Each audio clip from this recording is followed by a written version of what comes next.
Hey, welcome back and Happy New Year. So we're kicking off 2022 by finally having a resolution in the Elizabeth Holmes trial. The jury seemed to be in deliberation forever, and I think we were all wondering just what was going on. So yesterday was Monday, January 3rd, 2022, and the jury finally popped their heads out of their cave after they had racked up 40 hours over 6 days of deliberation to tell the judge that they were hung on 3 of the 11 counts of fraud that Elizabeth Holmes has been on trial for since September or October.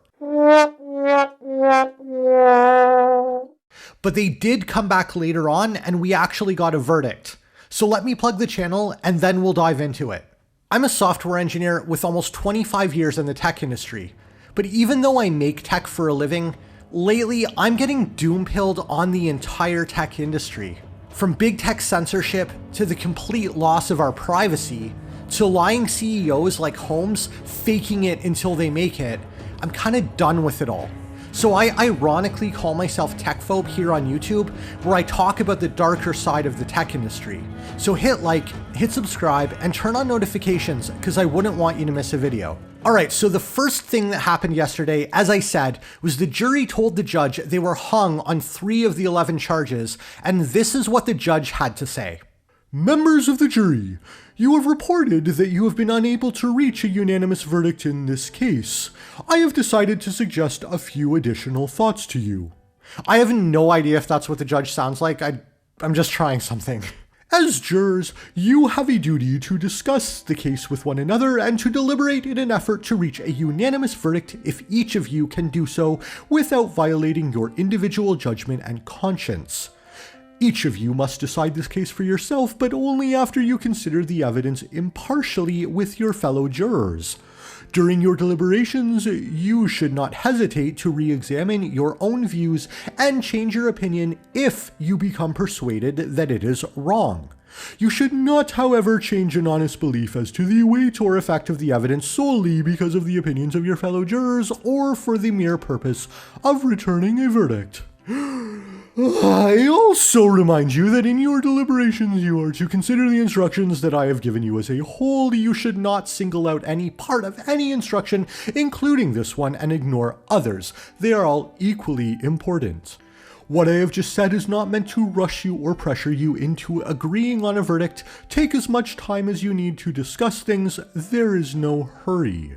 With that said, it's a Monday and we're all still in holiday mode and hate being here today, so can you please get the hell on with it so we can all go home and watch Dexter New Blood? Okay, I added that last part. But seriously, when I saw this news yesterday, part of me thought I should jump and start making a video right away. But yesterday was my first day back at work after being on vacation for weeks, and every part of my being was in full-blown rebellion against doing anything remotely work-related. And then I was glad that I waited, because later on, when it was too late for me to realistically make and upload a video anyway, the court decided to accept that the jury wasn't going to reach a verdict on those 3 counts, so they declared a mistrial for those specific charges and accepted the jury's verdict for the 8 counts they did come to a consensus on. Here's Ars Technica's breakdown.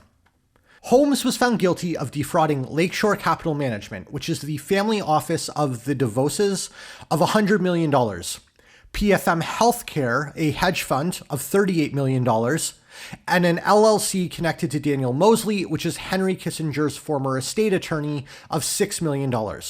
She was also convicted of conspiracy to commit wire fraud against Theranos investors more generally.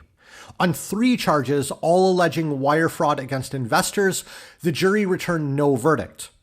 Holmes was acquitted of all other charges, including those that involved defrauding patients. She faces up to 20 years in prison. Okay, so scorecard. 4 of the 11 charges, guilty. Another 4 of the 11 charges, not guilty. And then those 3 charges that the jury couldn't reach a verdict on. I find it interesting that the jury acquitted on the charges related to defrauding patients, but according to news sources, the prosecution focused their case on testimony from investors, and they only had 2 patients take the stand.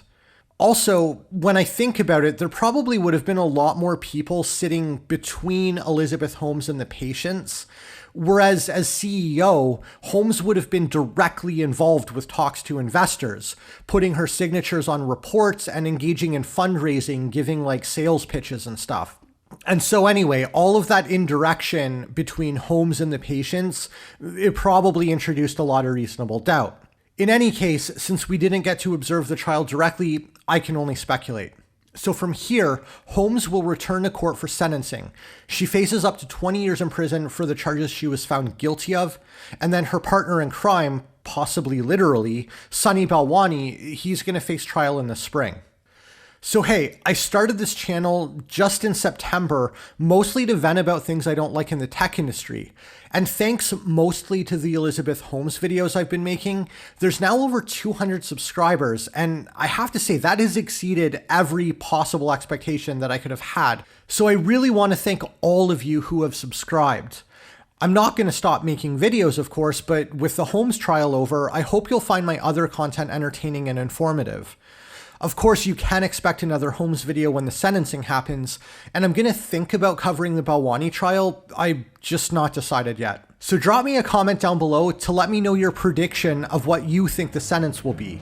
Don't forget to like and share this video, and if you're not subscribed but you're interested in hearing a software engineer's take about everything that's wrong with the tech industry, then go ahead and subscribe. Thanks so much for watching, Happy New Year, and I'll see you next time.